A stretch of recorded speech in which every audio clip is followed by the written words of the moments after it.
ایک گل کر لی پھر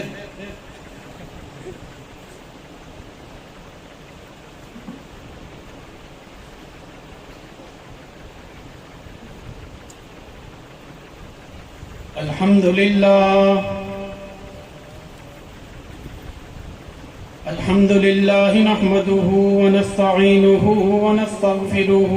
ونؤمن به ونتوكل عليه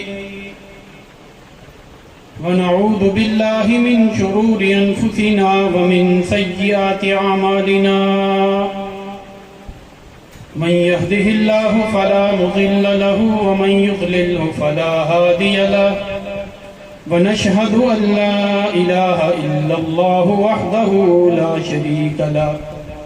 ونشهد أن سيدنا ومولانا محمدا عبده ورسوله أما بعد فأعوذ بالله من الشيطان الرجيم بسم الله الرحمن الرحيم شهر رمضان الذي أنزل فيه القرآن قال الله تبارك وتعالى في مقام آخر إنا أنزلناه في ليلة القدر وقال النبي صلى الله عليه وسلم إن الله يرفع بهذا الكتاب أقواما ويضع به آخرين صدق الله العظيم وصدق رسوله النبي الكريم رب اشرح لي صدري ويسر لي أمري واحلل عقدة من لساني يفقهوا قولي رب زدني علما رب زدني علما وألحقني بالصالحين يا رب صل وسلم دائما أبدا على حبيبك خير الخلق كلهم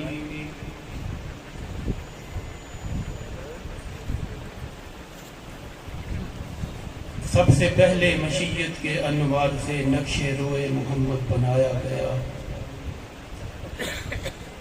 سب سے پہلے مشیت کے انوار سے نقش روئے محمد بنایا گیا پھر اسی نقش سے مانگ کر روشنی بزم کون و مکان کو سجایا گیا وہ محمد بھی احمد بھی حامد بھی محمود بھی حسن مطلق کا شاہد بھی وہ مشہود بھی علم و حکمت میں وہ غیر محدود بھی ظاہراً امیوں میں اٹھایا گیا اس کی شفقت ہے بے حد و بے انتہا اس کی رحمت تخیل سے بھی ماورا جو بے عالم جہاں میں بنایا گیا اس کی رحمت سے اس کو بسایا گیا حشر کا ڈر مجھے کس لیے ہو قاسم میرا آقا ہے وہ میرا مولا ہے وہ جس کے قدموں میں جنت بسائی گئی جس کے ہاتھوں سے کوثر لٹایا گیا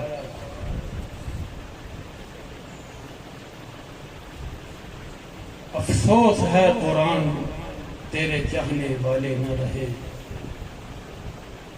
افسوس ہے قرآن تیرے چاہنے والے نہ رہے جن کا تو چاند تھا وہ ستارے نہ رہے حضور آئے تو سر آفرینش پا گئی دنیا حضور آئے تو سر آفرینش پا گئی دنیا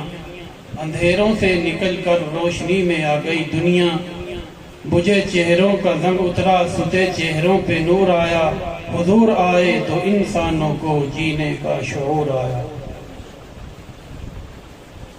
بلغ العلا بکمالہ کشف الدجا بجمالہ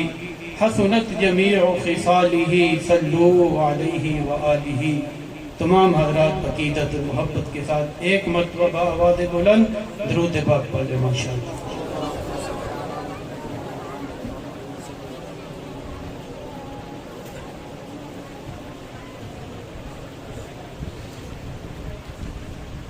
قابل سب تعظیم و احترام حضرات علماء کرام اور میرے محترم دوستوں بزرگوں اور بھائیوں آج کی یہ پروقار تقریب سعید رمضان المبارک میں نماز تراویح میں قرآن کریم کی تکمیل پر معرض وجود میں آئی ہے۔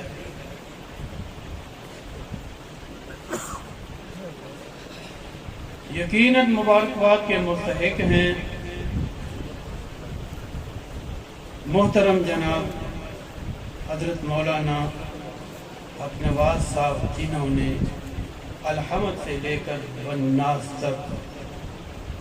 مصلی پر کھڑا ہو کر تراویح میں قرآن سنایا، اور یقیناً سننے والے بھی خوش قسمت ہیں۔ یہ سب کام اللہ تعالیٰ کی توفیق سے ہوتا ہے۔ اور ایک بات میں اپنے حفاظ کرام سے کرنا ضروری سمجھتا ہوں کہ ماشاءاللہ جس انداز سے قرآن کریم مولانا عبد النواز صاحب نے سنایا، میں اس کو بہت سراہتا ہوں، بہت اچھی بات ہے۔ اور تمام حفاظ کرام کو میں یہ کہنا چاہتا ہوں کہ حسین انداز کے ساتھ، خوبصورت انداز کے ساتھ آہستہ اور ٹھہر ٹھہر کر تراویح میں قرآن کریم مکمل کیا جائے، اس لیے کہ یہ موقع کبھی کبھی آتا ہے۔ آج یہ باتیں ہماری آپ کی سمجھ میں نہیں آئیں گی، اگر آپ ہماری باتوں پر عمل کریں اور اپنے اساتذہ کی باتوں پر عمل کریں تو میں یہ بات کہنے پر مجبور ہوں کہ اللہ کی قسم ہے ہم آپ کو سونا بنا دیں۔ میں نے اللہ کی توفیق سے آج سے تقریباً کوئی 30 سال پہلے پہلا مصلی سنایا، اور آپ میں سے کثیر تعداد میں اس وقت پیدا بھی نہیں ہوئے تھے۔ اس وقت حفاظ کرام کی اتنی تعداد نہیں تھی، اور پھر مختلف سالوں میں قرآن کریم سناتا رہا۔ آپ نے میرے لیے دعا بھی کرنی ہے کہ میں نے کچھ سالوں سے سنانا چھوڑا، اللہ دوبارہ ہمت دے اور اس کی توفیق عطا فرمائے۔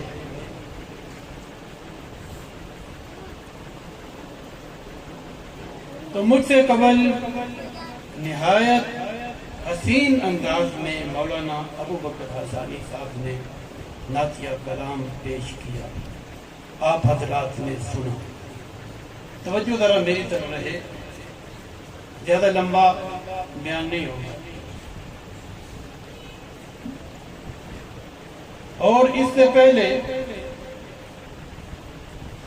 نہایت اچھے انداز میں مولانا سیف الرحمن صاحب نے عظمت قرآن پر گفتگو کی، اور اس سے قبل بیٹے حافظ علی معاویہ نے قرآن کریم اور صحابہ کرام کی شان کو بیان کیا۔ اللہ رب العزت سے دعا کی جاتی ہے کہ اللہ رب العزت ان تمام کی زندگی میں برکت فرمائے اور ان کی حفاظت فرمائے۔ اشتہار پر عنوان عظمت قرآن،